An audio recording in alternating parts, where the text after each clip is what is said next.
Em todo o processo de modelagem financeira para chegar ao valuation, a gente passa por algumas etapas, que são os inputs, os processos e os outputs dessas informações. E é isso que a gente vai falar no vídeo aqui agora. Quais são os inputs das informações que a gente deve coletar em primeiro lugar para fazer a construção do valuation? Quando a gente começa um negócio, a gente fala muito sobre as premissas da empresa. Essas premissas nada mais é do que são as informações, né, do negócio. Premissas de faturamento, de custo, de venda, de CAPEX, OPEX, de tudo. E os nossos inputs, elas são derivados das premissas, porque as premissas vão fazer a construção dos inputs e os inputs para a gente vai ser exatamente a construção da DRE, a construção da DFC e a construção do balanço patrimonial. Quem já conhece nossa planilha de modelagem financeira sabe que todo e qualquer processo de modelagem financeira começa através de um checklist para fazer a montagem dessas premissas. Das premissas, a gente faz as montagens dos 3 principais demonstrativos, que é exatamente a modelagem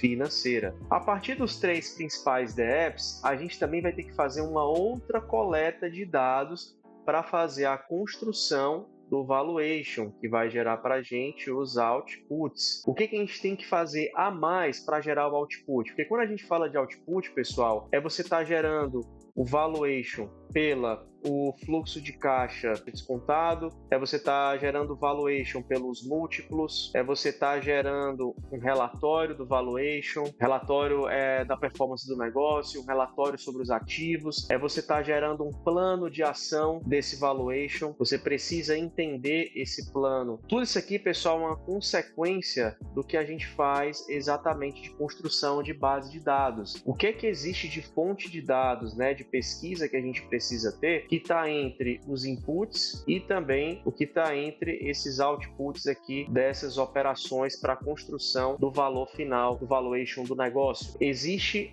um fator de pesquisa. A gente precisa entender o beta do segmento de mercado, a gente precisa entender a alavancagem, cálculo do custo ponderado de capital. É interessante que a gente faça anexos em relação ao custo da dívida, mais especificamente, né, que a gente chama no WACC o CAI. Então, essas informações, quando a gente gera os inputs, que são os demonstrativos, a gente vai gerar essas informações para fazer o cálculo do valuation que vai gerar os outputs. Eu vou mostrar para vocês aqui agora, dentro da nossa planilha de modelagem financeira, como funciona essas integrações, tá? E como é feita a estrutura do cálculo do valuation no nosso material. Aqui a gente organizou de forma bem clean, bonita, institucional, limpa, para você apresentar bons resultados aí nas empresas que vocês atuam. Como é que a gente faz, né, a estrutura do cálculo do valuation? Então a gente tem aqui o resultado operacional, EBITDA, que se soma a depreciação, menos impostos, né, sobre lucro, provisão de inadimplência, variação de capital de giro, reinvestimentos na empresa, CAPEX, que você deve e pode provisionar esses reinvestimentos, e os reinvestimentos em capital de giro. E aí a gente encontra o nosso fluxo de caixa livre para o acionista. A gente coloca aqui as informações relevantes, né? Que é a taxa livre de risco, prêmio pelo risco. Tem aqui um dashboard de valuation, onde a gente coloca e é gerado, né, automaticamente para vocês as participações de capital. Vou mostrar para vocês agora uma versão que já está pronta, né? Uma versão que já tem dados digitados, tá? Aqui é o custo da dívida da empresa anual, a alíquota de imposto de renda, que são taxas que a gente pesquisa, taxa livre de risco. Você pode pegar pela própria taxa Selic, tá? Aqui é uma breve simulação, e você vai gerar essa estrutura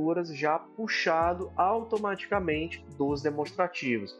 Por isso que essa amarração e essas conexões na modelagem financeira, elas são muito importantes, porque aqui você tem uma proatividade de tempo muito melhor. A nossa preocupação é que você que seja detentor desse material só se preocupe em fazer análises estratégicas dentro do negócio. E aqui o dashboard valuation, vocês vão ter o valor da firma, vocês vão ter o equity, podendo escolher aqui pelo filtro o período. Vocês vão ter aqui o preço, se for 3 sócios, se for um sócio, mas você pode proporcionalizar isso também. E as participações de capital e custos de capital próprio do negócio. Ou seja, através da modelagem financeira, você consegue ter tudo isso de forma integrada e conectada. Perceba que à medida que a gente for inserindo as premissas, que esse é o diferencial do material, as informações no que tange ao cálculo do valuation já vai acontecendo. E no simulador de cenários, você já tem algumas percepções. Se a inadimplência aumentar, aqui você já tem um impacto, né, 1%.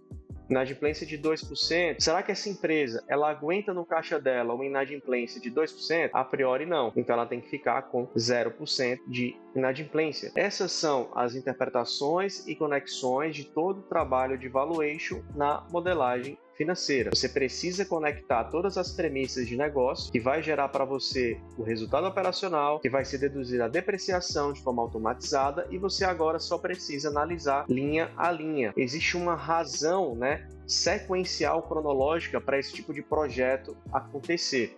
E aqui você já tem tudo integrado dentro da nossa planilha. Espero que vocês tenham gostado dessa aula. Continuem seguindo a gente aqui nos nossos canais, canal no YouTube, no Instagram, no LinkedIn. Se inscreve no canal, deixa um comentário aqui pra gente. Qualquer dúvida, a gente está aqui à disposição. Abração e até mais.